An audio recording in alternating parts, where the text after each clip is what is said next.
Welcome to the bike check of my 2020 Yeti SB130 non-lunch ride, and it's probably my favorite bicycle I've ever owned. Actually, it certainly is.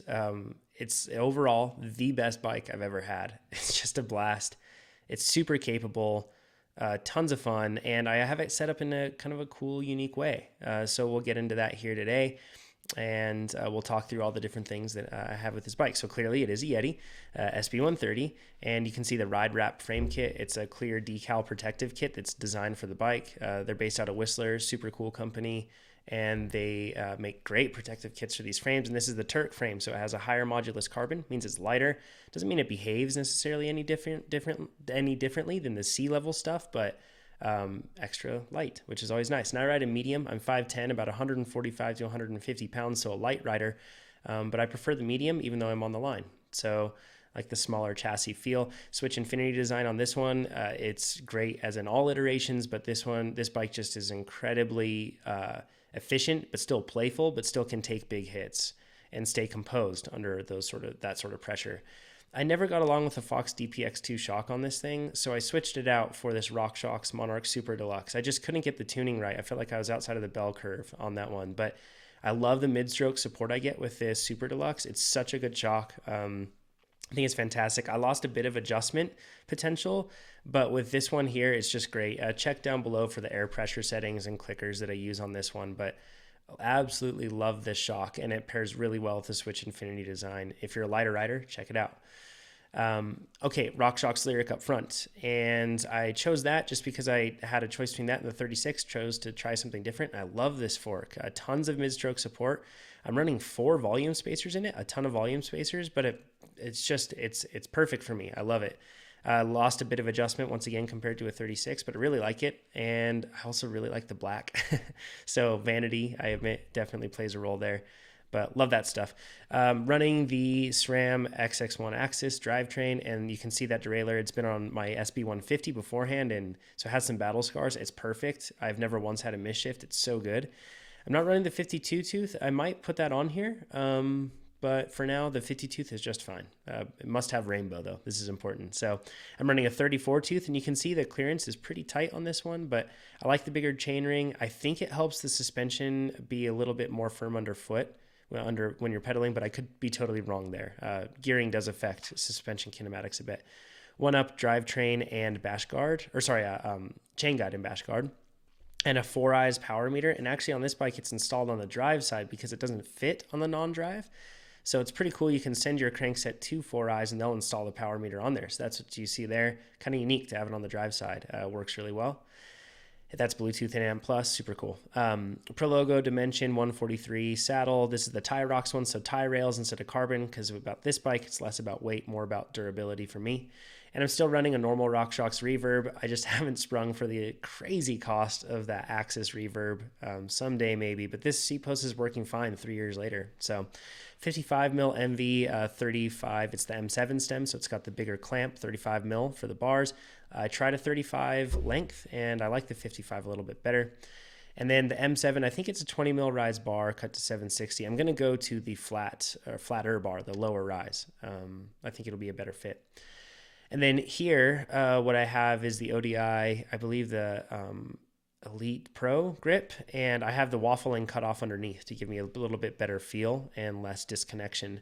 Code RSC brakes, love them, tons of adjustability, tons of power, especially for a rider like me with my weight, because you can see these huge pots on here. And I have 180 rear rotor and 203 front, I believe. Now the tires, this is where I have this bike set up uniquely. So Assegai up front, it's my favorite front tire, better than the DHF because it's more predictable, still gives you all that hard lock in. It rolls really slow, I'll say that, but it's awesome. And I have XO Plus up front with a 2.5 width, so plenty of width on ENVE M730 wheels. Now with this tire, I'm running inserts in the tire. They're the Tubolight inserts. I believe they're the 45 or maybe the 55 for the diameter. And I run the inserts a bit for flat protection, sure, but really I run them because it allows me to get such good handling characteristics. So I'm running like 17 and 18 PSI instead of in the mid 20s, and I get such good traction, and it's smooth and it doesn't ping off of things. It's really good. And then of course I'm also using the ENVE rim strip as well, so double flat protection. but really you don't have to use tape, which is why those are awesome. But I'm running a double down in the rear. So these are really gnarly tires, and I'm running that because I have this bike set up in its bike park mode or gnarly DH bike mode, and I can just swap it back over to some recons, and then it's a really, like, it's a more light duty trail setup that's really solid. So I like changing out the tires, and that's how I changed the character of this bike. I'm not running cush core, even though I'm running the valves there just because I have the inserts. I just got the cush core valves.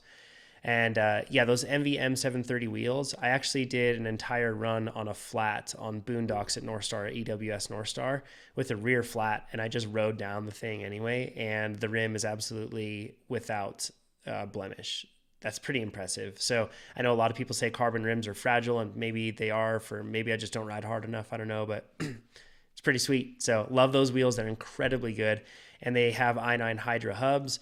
My favorite hubs by far. I threw in just a touch of like thicker grease, just a touch, and it quieted down the hub a lot. So if you have them, proceed with caution. I don't know if that voids a warranty or something, but that's what I did. And I love the hubs. They're incredible. HT, they're Enduro pedals, I believe. I switched over to these from the Xpedos because the Xpedos was having reliability issues. These I've found to be really good after initial break-in. They're super tough at first. So Specialized Z-Cage and the multi-tool down below. I've never once lost a bottle. Run this on all of my off-road bikes. It's really good. So that's the bike. I love this bike. It's my, like I said, it's my favorite single bicycle I've ever ridden. It's just so good, and I have zero intention of ever getting rid of this bike. It's just so much fun. It's the 150 when you ride it, and the 130. The 150 doesn't feel any less efficient, but this feels a whole lot more playful. And for about 90 to 95% of the rides I do, and most people do, we're riding on trails that aren't super gnarly, and they actually trails that reward a bike that's a bit more playful. So with this one, you just feel much more in touch with what's going on the ground. It encourages you to play off that little rock and the indentations and the changes in the trail. It's just a really fun bike, but it's also extremely capable. Like I said, I've taken it down, Carpiel, Boondocks, Sticks and Stones, Tell No Tales, all those gnarly things up at North Star, and plenty of other stuff around this region, and it handles it just fine.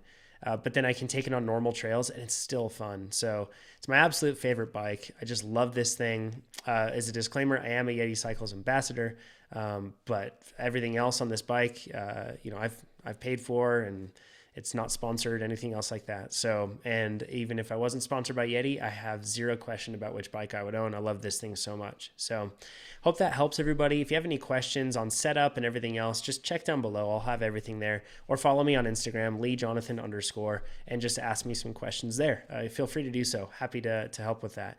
And if you have any more questions or anything else, you can drop them down in the comments, and we'll see you all for the next bike check or bike related video on YouTube. Thanks everybody.